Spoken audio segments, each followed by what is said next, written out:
Hey, welcome back to the Three Chords and the Truth Music Show. I'm Pete Kramer. Unfortunately, our good friend Alex is not able to be with us this week. He's on a work assignment for the next couple of weeks.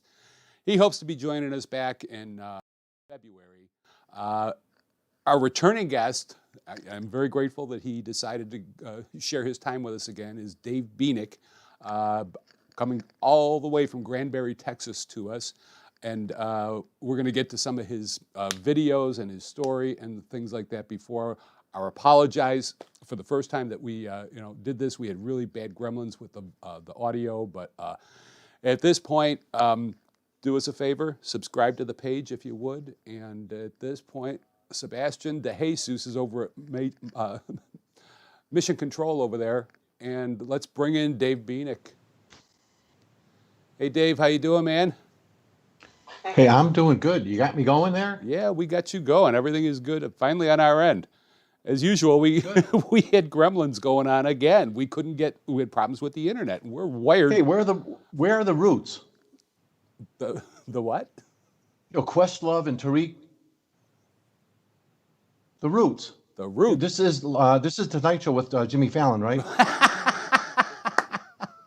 I know it's not Larry King. He passed away.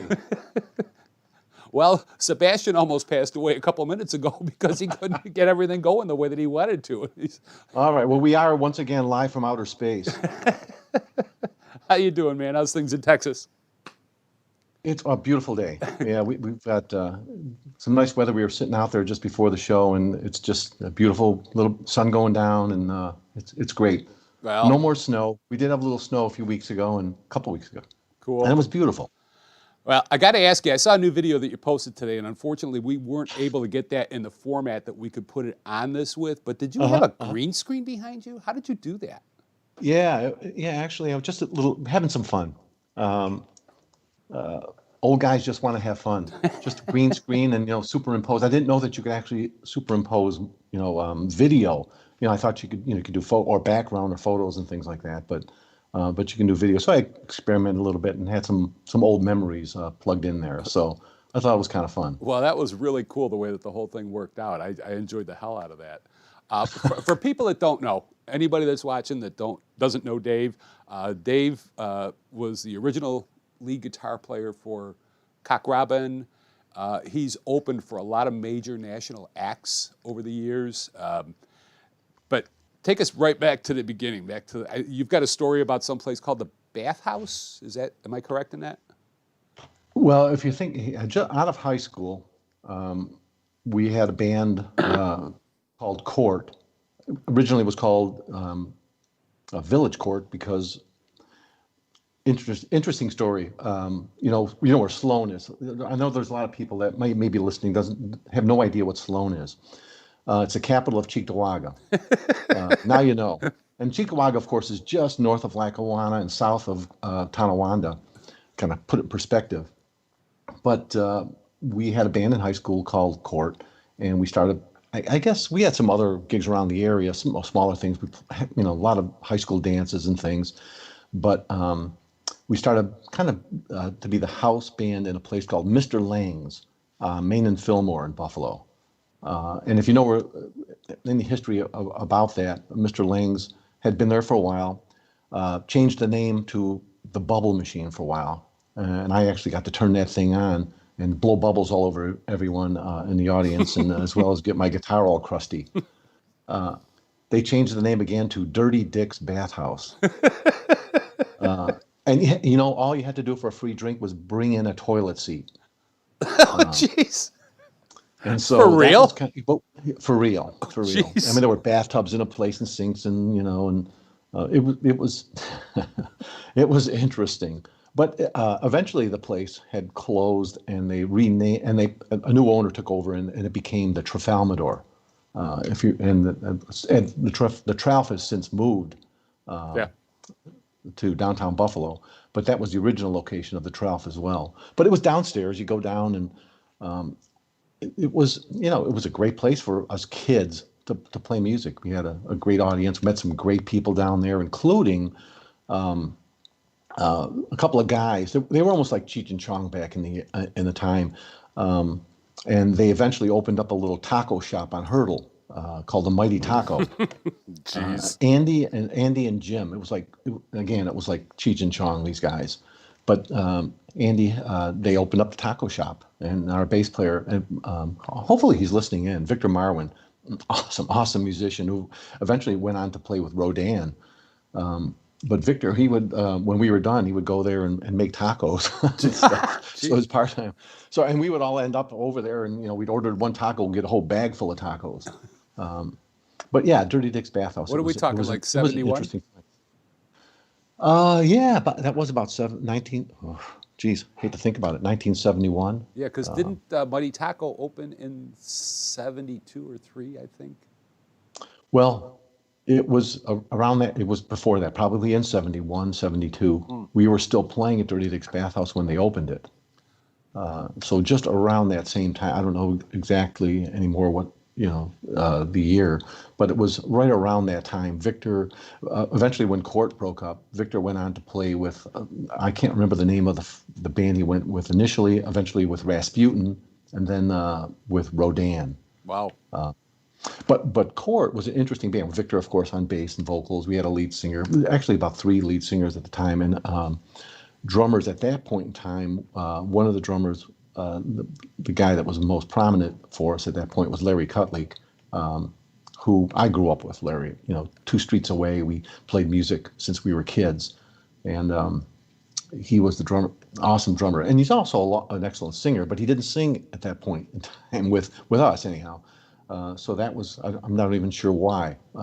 We had a lead singer, and Victor did a lot of really high harmonies and things. So it was pretty cool. And again, once that band ended, a couple other things. I tried a few things with some other folks and met another bass player in a band, Steve Keenan, who he and I were trying to figure out what the heck can we do. We eventually found an ad for a keyboard player and a singer. We're looking for other people to start a band, and that just so happened to be Jim Summer and Bill Shaver. We ended up getting together. Things kicked off, and gotta find a drummer. Well, eventually we found Mike Piccolo, who has since passed. But Mike was the original drummer in Talus, so he joined us. So there you go. The 5 of us started Cock Robin, and I believe it was sometime in 73.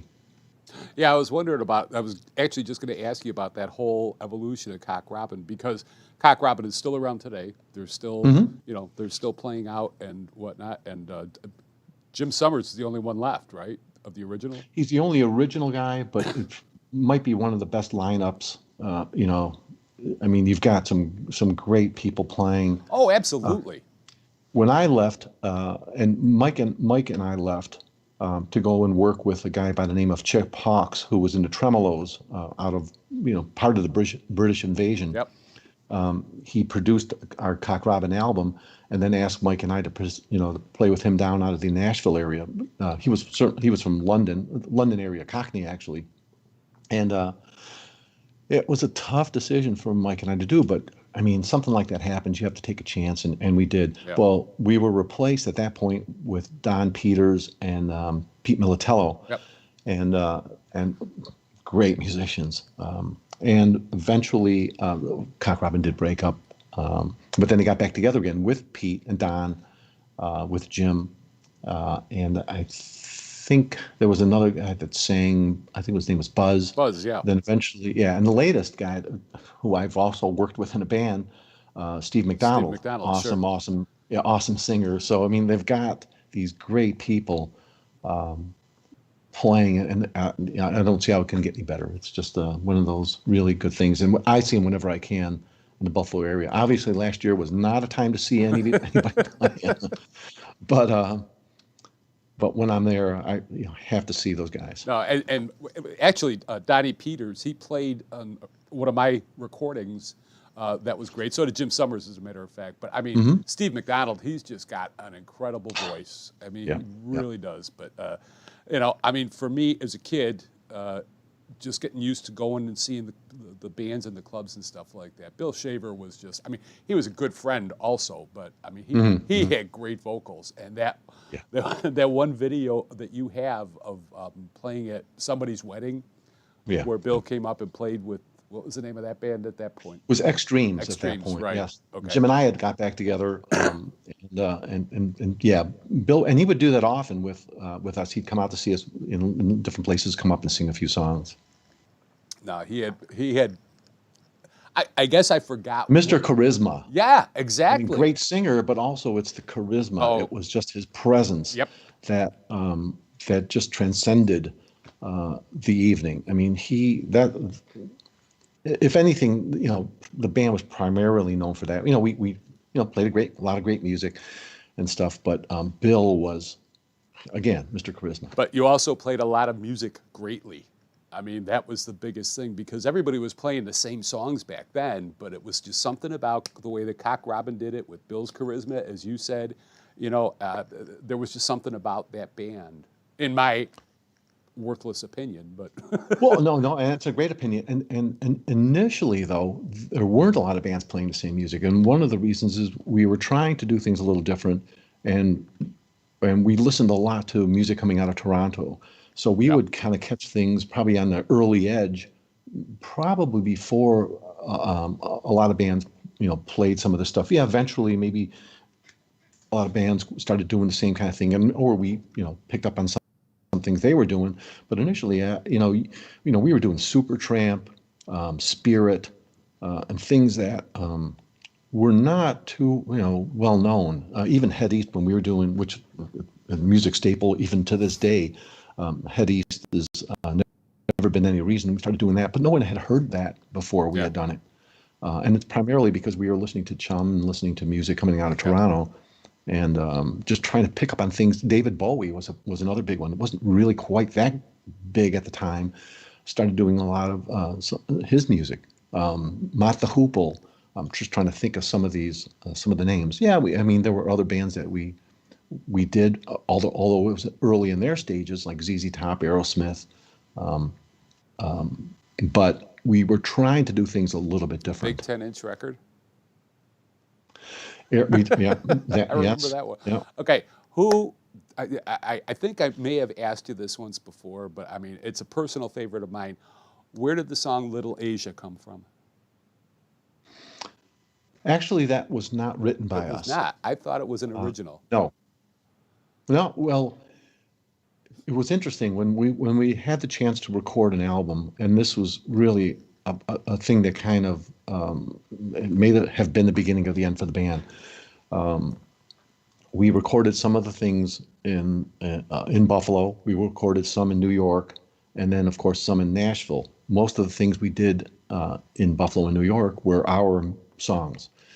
Got to Nashville, we were short on some of our tunes or things that maybe wouldn't have fit, and we were a rock and roll band. So what happened is, and maybe this happens to a lot of bands, and Chip Hawkes probably was mostly responsible for that, is getting some other tunes for us to do, and so they were from primarily Nashville writers, and that was one that was written by, I don't even know at this point, and I wish Mike was still with us these days, because he'd know all this Piccolo. stuff. But there were a few, Yeah. yes. In fact, he had a song on the album that also was written by, I don't even think we played very little on this song. It was called A Little More Hook, and it was actually one of the best songs on the album, and it was Mike saying the lead vocal, and it was, I'll have to share that with you someday, Pete. And Mike later toured actually with that as his big hit kind of thing. Yeah. And it's just that when they threw in some of this other material into the Cock Robin album, it changed the whole feel of what we were. It was no longer this rock and roll party band that Cock and Robin was, and there was some, I even hate to say a little country kind of stuff, but maybe a little of that, and just things that just weren't us. And so we were never really happy with the result of the whole thing, and we decided not even to release it. And that's kind of where it ended. That's so unfortunate, because I don't know. I always, that opening riff of Little Asia, I still remember being at the Mhm. Barrelhead, and as soon as that got played, the whole place went nuts. Then there was another one, and I think Yeah. this was Bill's song, if I remember correctly. One More Show. Actually, one more show was probably after my time with Oh, Cock real? Robin. Oh, okay. All right. Uh, uh, just thinking back to the album, uh, and then and of course with Little Asia, I don't know as far as that opening guitar hook. I don't remember if whoever wrote it had that in there, but we had some kind of cool things that was something we did. Um, there were "I'm No Saint, You're No Sinner" was another one of Bill's songs. "Visitor" was a song that was very popular I remember that one. that we would play live. Yeah, and that was good. And then there was oh geez, I did a couple on there. One of them actually I wrote with Chip Hawkes from the Tremolos, and boy, I can't. We did actually. We also covered a song by April Wine on that album. But again, it just and we also covered "I Fought the Law," um, I remember that one too. that old tune. Yep. And yeah, and that kind of actually after that, we played some of these songs live, and they became very popular for us. But overall, with some of the other things they added to the album, we just were not really comfortable with that being, our first album, and so decided we really didn't want that to happen. And luckily, we had some say in it. Well, all right. I don't want to dwell on Cock Robin because that's, I mean, there's a lot more to Dave Beanick than Cock Robin. So uh, you left Cock Robin, you went with Mike down to Nashville, and Yeah, and that lasted for a little while. yep. And then next comes Dear Daddy. Am I right? Well, I did a few other things in Nashville, and one of the great things, and there were, I mean, overall, I would say, well, it wasn't a non successful sequence in my life. I got to meet a guy named Panama Red, and worked on the road with him for a while, and he was a great songwriter, and I just learned so much from him. And I don't know what you'd classify as music, cowboy punk maybe or something, but great songwriter. And he turned me on to things like Elvis Costello, although his music wasn't really like Elvis Costello's, it was unique, but he was so open to different things. And then eventually another band I worked with down there was called Lynx. I worked with some folks down there, and that was a complete turnaround. That was very heavy music. Van Halen's first album came out, so we were doing a lot of that. And I still communicate with the other guitar player, Steve Vandergriff. I don't know if Steve will be listening today, but I hope so. And although we communicate frequently, I have not seen him since then. And he's a good guy. So eventually I said to myself, okay, I'm living in Nashville. I'm out on the road. Holly's back in Nashville. I'm living in Knoxville, working out of Atlanta, working a lot in Florida, for what? For, not a whole lot of money. And that's okay when you're doing that, when you're doing it for your dream. Mm-hmm. But when you're doing it just to get by, I thought I can do this back in Buffalo and probably, make more money, be closer to home, friends, family, my wife. So eventually I said, I'm just going to move back there. And almost immediately there was an opening in the Warlocks for a guitar player. And if you remember the Warlocks, Pete and Paul Englert, Dan Nowak, Mm-hmm. Dan Nowak's brother was singing at the time. And Scott Case was the lead vocalist, and it was a great band. I said, I can do this. This is going to be a lot of fun. They played the Barrelhead all the time, so this was kind of like going back to where I was with Cock Robin, and that was great. And that's eventually when Steve McDonald came in. He replaced Scott for a while in the Warlocks. So eventually, I'm playing with the Warlocks, and I was approached by Jim Summer, who I'd worked with I'm in Cock Robin, and I take that back. It wasn't Jim Summer. It was Bill Shaver. Bill Shaver approached me and said, "Hey, how'd you like to get involved in a band with Ned Wood from Weekend?" And there were some other. Dave Forty was our drummer. Dave Zascoda was the bass player, and these were great musicians. And the thought was, we're going to play all original material. And I said, this sounds really good. Mm-hmm. So I left the Warlocks to do that, and had a bunch of original material, and we did. We played the odd. We played Uncle Sam's open for Eddie Money, open for the Kinks at the Odd, open for Eddie Money, open for Rick Danko of the band. Did a few things, and then some great music. Again, great musicians, but you got to pay the bills. So some of those guys, Bill and I kind of were the exception, wanted to start doing covers and do things kind of the way most bands did around town. And we didn't really want to do that. We wanted to try to stay this course and just, if you're going to really get anywhere, you're going to get somewhere doing your music. I mean, Yep. that's the reality of it. Cover bands don't necessarily, make the big time. And, we were going to, that's what we wanted. We were young. That's what we wanted at the time. We wanted to, be a big recording band. And of course you have to do that with your own music.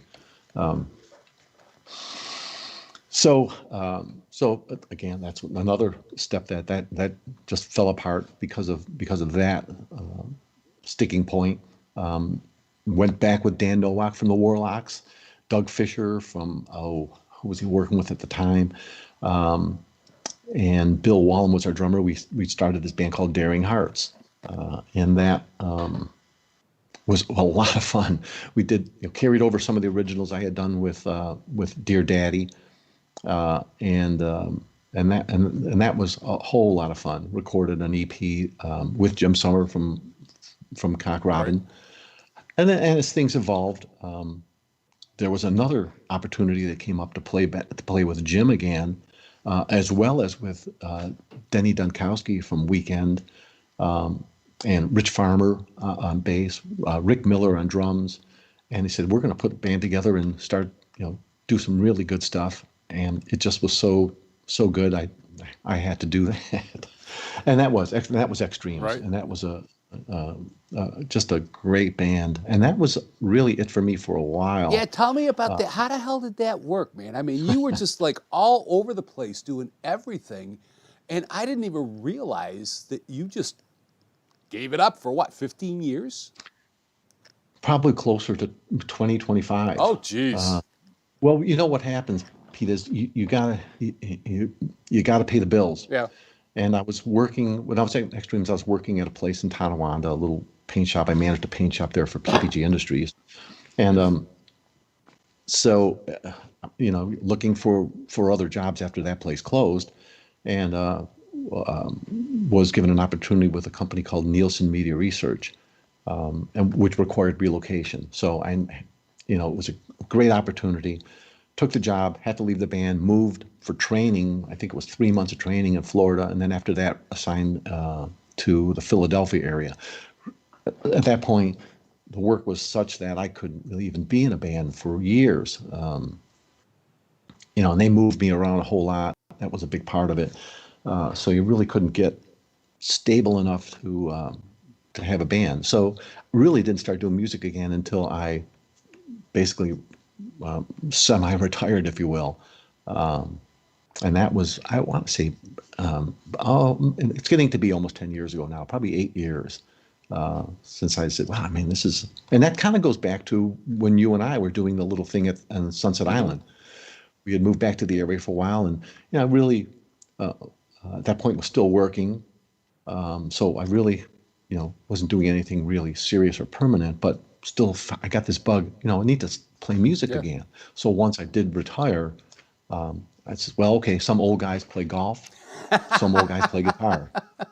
I don't play golf very well. So No, but you play guitar very either, well. but it's more fun. You play guitar very well. I appreciate So that. we're at this point we're at where you started the Dave's Night Out. Am I correct in that? Well, yeah, doing the solo stuff with Dave's Night Out, and eventually, as we were back in the Buffalo area for a while. When I moved back to Texas, I said, well, okay, if I'm doing some solo stuff, but I need to get back with a band again. So we started a band called the Poor Dogs, 3-piece group. Had some great people played with in that band as well. Things evolved a little bit, different changes and things. Eventually, got to a point where we have a band called Lula's Gun. Couple changes in that group as well. We had Glenn Kendig is the bass player I've been working with for quite a while. Several different drummers. Right now we're working with a drummer, singer, Steve Choi, and who was great. We had another guitar player for a while, Gary Milholland, and he, tremendous blues player, but that was where his heart was. We would play some blues, but not a lot, and his heart was in that. So he decided that's really where he needed to be. So we ended up being three-piece. And that's what we do now. We just, have some fun, play some classic rock, a little bit of Americana, a little bit of country, that kind of thing. But we mix it up a little bit, have some fun with it. Well, why don't we take a minute and just go ahead, because we've got some video of you queued up playing. Okay. I believe the song is Satellite. Oh, probably solo at the Sportsman's Tavern in Buffalo. Yep, solo, Okay. just of you. So let's take a little bit and just listen to Dave for a bit. Sounds great. And Sebastian's yelling at me for not looking at the camera, but I'm looking at Dave on the monitor over there. Something by a band called Guster.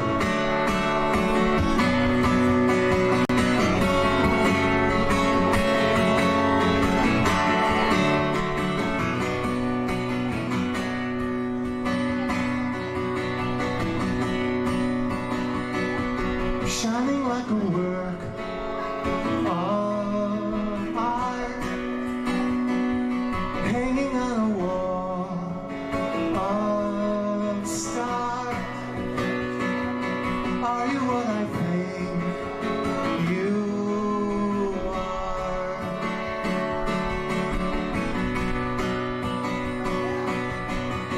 You're my satellite. You're riding with me tonight. Passenger side, lighting the sky. Always the first star that I find.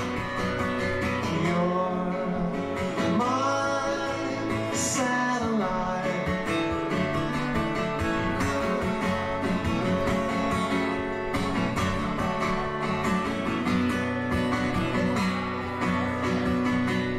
Elevator to the moon, whistling a favorite tune, trying to get a closer view.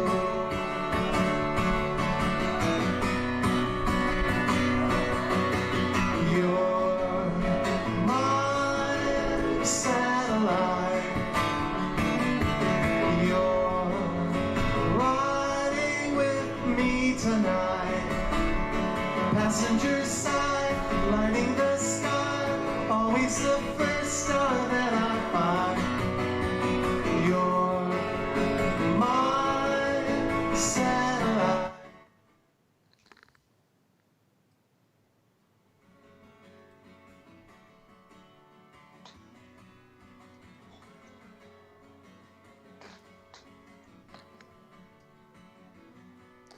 Yeah, and that's Dave Bienick, man. He's just one of the best, and I hope you enjoyed listening to that. There's more. If you go to his YouTube page, there's tons of videos. Check it out. I mean, again, Dave is just such a talented performer, and You're gonna make me blush. yeah, I can see that. I can see your cheeks are getting a little bit red. That's the bourbon. That's the bourbon. No, but what's your? Is there a YouTube page? Just go to YouTube and type in Dave Bienick. How do we do that? It's just, I guess it's just Dave B. Dave B. And also you can probably connect via my Facebook page too. If you just go to my Dave Bienick, and there's some video on there as well. And there'll also probably be a link to go to the Dave B. YouTube site. Is there a Dave's Night Out YouTube site too? There's not a Dave's Night Out YouTube site, but there's a Facebook page with Dave's Night Out too. There's a lot of video on that, and then there of course there's a Lula's Gun Facebook page and YouTube page. Yeah. So there's a lot of that stuff, and we can always share some of that afterward. But just going by my name, and one of the reasons I use Dave's Night Out is because no one knows or remembers how to say or spell my name.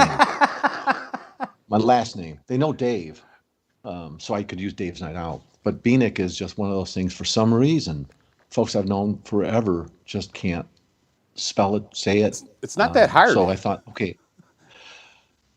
that's what I think.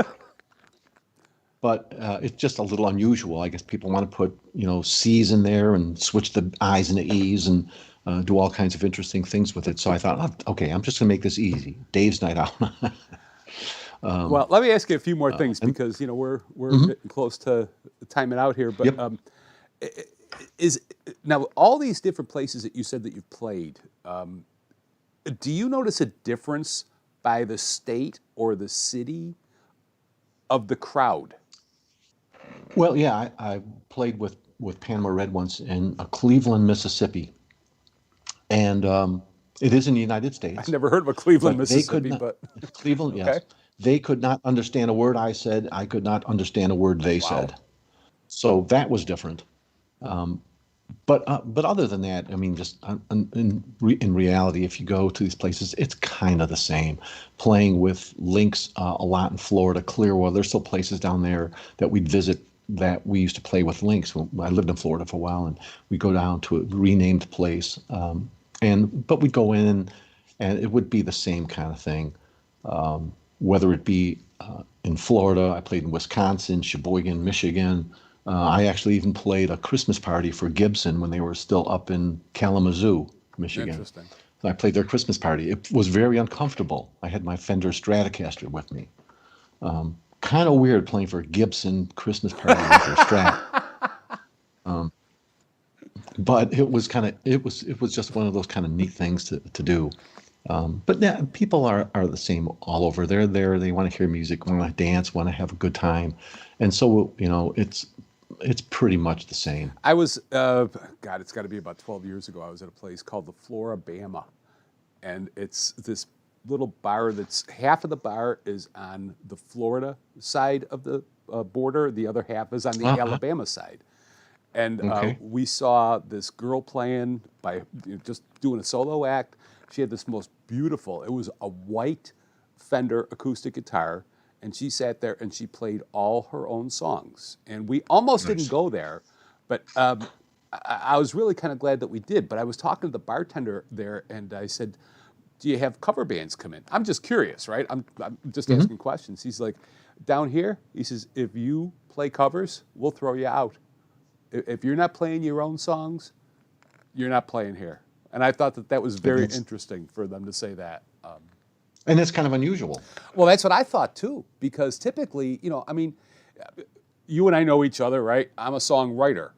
I don't go out and play that much because what I like to play is strictly our own written stuff. But Right. it's not well received because people don't know it. And that's really a real tough thing for club owners. Yeah. Part of the problem with that is, and maybe this was part of this club's issue, is that technically these clubs are to pay royalties to BMI, ASCAP, Yep. because these bands are in there playing cover material. They're playing someone else's songs. There's supposed to be monies going to those artists that wrote those songs. So there's places here in Granbury, Texas, that won't even have live music anymore because they don't want to get involved in it. It's maybe not as strict as it was for a little while, but for a while there, it was where these, they'd have representatives of these copyright companies coming in and saying, you need to be paying us, monies for playing these songs, for somebody playing these songs in your establishment. It's just like a jukebox in the old days. A certain amount of money would go from the sales or plays of that song to the artist who wrote it, which is great. It seems like it's eased off the way it was with that person in the bar that you went to. But and there are still some places where you can go and just hear some original music, and maybe even just a mix of original and covers. Hey, the Beatles played a heck of a lot of cover material when they first started. So not necessarily anything wrong with that. But if you want to get somewhere in music, it's going to be playing your own music. Yeah, exactly. That's really the only thing to do. Now, at my age, still do some writing, although when I analyze what I'm doing, I think this is nothing like some of the things, number one, that some of my prolific songwriters friends are, like yourself, like Mike Piccolo was. I know a lot of people that write great songs. I think, what's the sense? And I am at this point in my life, I'm not, trying to Yeah, but don't sell yourself. make it big. Don't sell yourself short, man. You've got some really good songs. I've heard them, and I will attest to that. Absolutely. But let me ask you something else, because, you're going back to the days in the 70s and 80s when, you could go out to a club. There were a lot of clubs that were thriving where you could go out and see some really great bands. And I remember a lot of really great bands because you mentioned most of them from back in the 70s. You go to the bar, you pay $1 cover charge or whatever the heck it was, and it was, dollar pitchers or whatever, and the places were packed. The bands were getting paid. What the hell has changed? Well, I think part of it, I mean, there's certainly a lot of things. I think part of it is, I don't know, I don't know if they were quite as tough on DWIs as they are now. I think that's part of it. People aren't willing to, go out there and drink, and the whole environment is certainly a little different. But I wonder about that a lot myself. Well, what. And you're right. I mean, there was a year where with Cock Robin, we played every night of the week. Every night that year, we played every single night and rehearsed, some days in between during the day and when worked out that night. But we played 365 days at night, and we'd go and there'd be a crowd. Part of it was a little looser in that respect to, going out and drinking and not having a real problem. Not that everyone goes out and drinks, but the majority did. Yeah. And maybe somewhat to excess. And that's not necessarily a good thing. But that's kind of, I think that's kind of been pulled back a little bit. And maybe it's just society as a whole, has changed a little bit. You don't see that. Now it's more, if you're going out there, it's more of a show. And quite frankly, I don't know as far as, I'm an old guy. Pete, you're not quite as old. But I'm pretty close. What are young people? What are young people doing? What are the kids nowadays? Keep in mind when I was playing with Cock Robin, first started, I was probably 21, 22 years old. When I left, I wasn't even 25 yet. And maybe that's not the right numbers, but pretty close. What are those early 20s doing now? We might not even see it. And then there's also a lot more, people listening to a lot more music online. You can do things like this. You hear a lot of music. You don't even have to leave your house. Not as much fun. I don't think. That's a travesty. That's a travesty. There's no albums. There's no CDs. There's, and. Oh, there is though. It's harder to find. Right. I posted something the other day. I finally bought a CD. Actually, Holly bought it for me. It was a delayed Christmas present. And I still buy CDs because I love, and I think Davey O mentioned, back to me, liner notes, or, you get to hold this product. And you can stream all the stuff and that's fine. But I'll still buy that. And there's music out there that is very good that we just don't get exposed to as much because I don't know. Maybe you don't have the radio station. That's it. There's not a single source out there anymore. Now there's so many sources. Yeah. There's so many people out there playing. And just to share this, I really enjoy every Saturday morning. I'll record it because I'll maybe not get up early enough to see it from the beginning. But CBS Saturday morning, at the end of the show, and it was really good before COVID, where they had all these acts in the studio, they'd have someone come in and do two songs at the end of their show. Music that, for the most part, is awesome kind of stuff. That's the first time I heard of a band called Black Pumas. They're up for, I think, 3 Grammy nominations next weekend, I believe. Excellent music, but I would have never heard that without seeing them on the CBS Saturday morning show. I've since seen them on other shows, Jimmy Kimmel, Jimmy Fallon, and there's all kinds of stuff on YouTube. But where do you find this stuff initially? You've got to get lucky or dig around on YouTube or catch some of these. I'll record the Tonight Show almost every night because I'm hoping that someone will be on there that I'll get exposed to. That song Satellite I played earlier, I saw that on this is going back. I saw that on Tonight Show with Jay Leno. First time I heard of this band called Guster, and fell in love with the band and what the music was Yeah. awesome. But how do you, it's not like tuning into WKBW and hearing all the Yep. hits. So you got to dig deeper and find this stuff. And and I don't know. I'm kind of caught up in this. Is it easy? Is it with so much out there you can get, if you spend a lot of time, you can find this stuff. Is it easier for an artist to happen because they can do this stuff themselves online, but they don't have maybe the huge exposure they would from a radio hit? It's no. kind of funny because I love the show Live from Daryl's House, and Daryl touches on that thing about for his advice for up and comers today. You've got the internet. That's the best way that you can get exposure. And I don't know if I quite agree with that, but that's all right. But then It helps. yes, it definitely does because years ago, and I'm not talking that many years ago, who would have envisioned that you and I could be doing this on the internet? Yeah. But there was also Not me. Yeah, exactly. But there was also an episode where Joe Walsh came out, and he said, there's no good music coming out anymore because nobody's buying records, nobody can make any money, and nobody's out there testifying. Those are his words, and I agree with that as well. So I don't know. It's until you get something that clicks, and what does it take? Maybe it's something that's catchy. So I don't know what sparks some of the stuff to take off on the internet. I mean, and again, with that, for the most part, people aren't making a whole lot of money from that, which is another sad part. There's a whole other thing with Spotify and paying fractions of a penny for a play where people aren't making any money on it. It's just not fair to the artists. But something will happen at some point, and all of a sudden, a Billie Eilish just becomes a huge hit. What ignites that?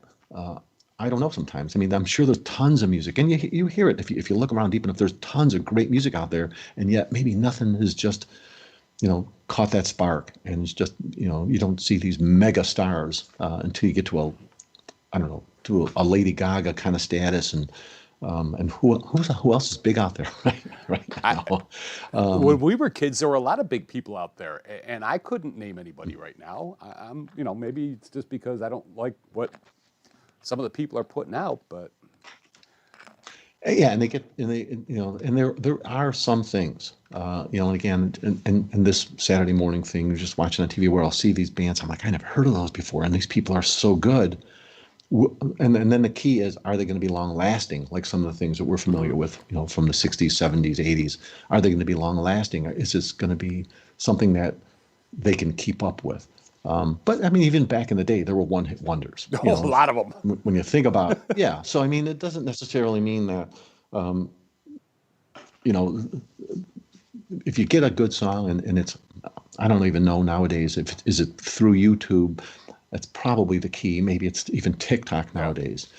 That reignited Fleetwood Mac's popularity after the guy with the cranberry juice bottle did the little lip syncing to a Fleetwood Mac song, put them back up to number one because of that. The TikTok video. So, as far as people out there, I would say just keep doing it. Get your stuff out there. Whatever avenue you can get it out there. It's probably easier to do that than it was back in our, in our early days, 60s, 70s, 80s, because you can get this stuff out there, and if you don't need a record company.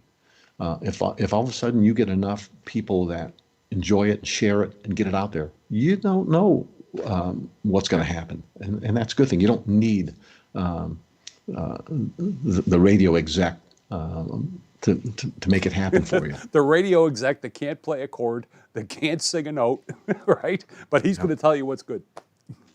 And he's going to control your future. Exactly. So anyway, there's Dave Bieniek on YouTube. I'm telling you right now, check him out, look him up. He's got a lot of great stuff, and we didn't talk about this before, but maybe at some point in the future, I would love to do a show just about your own songs that you've written. That would be kind of cool. Interesting. I'd love to do that. But and again, I apologize for the very first show with all the gremlins that we had. Not necessary. Yeah. And I thank you for sharing your time, for coming back, and subscribe to our channel and all these shows that we've done between, with Dave. Don't look at the first one, please, because that was not really all that good. But this one is great. Check out Dave. You can see Davey O from a couple weeks ago, Mike Lehman and Vicky DeVoe from Red Rain. They were on with us as well. We're taking a bye week next week, but on February 9th, I believe is the date, Chris Squire is going to be on with us. And, that's Nice. going to be a really cool show. We've, Dave Beanick and Chris and I, we've all played, different venues together and stuff like that. Really talented guy. But Dave, thanks so much. Hey, thank you, Pete. Thanks, Sebastian. You got us on the moon once more. That's great. Cool. Thanks again, Dave. Have a good. All right, have guys, a great thank you. night. Take care. You too. Good Thanks. night. Bye.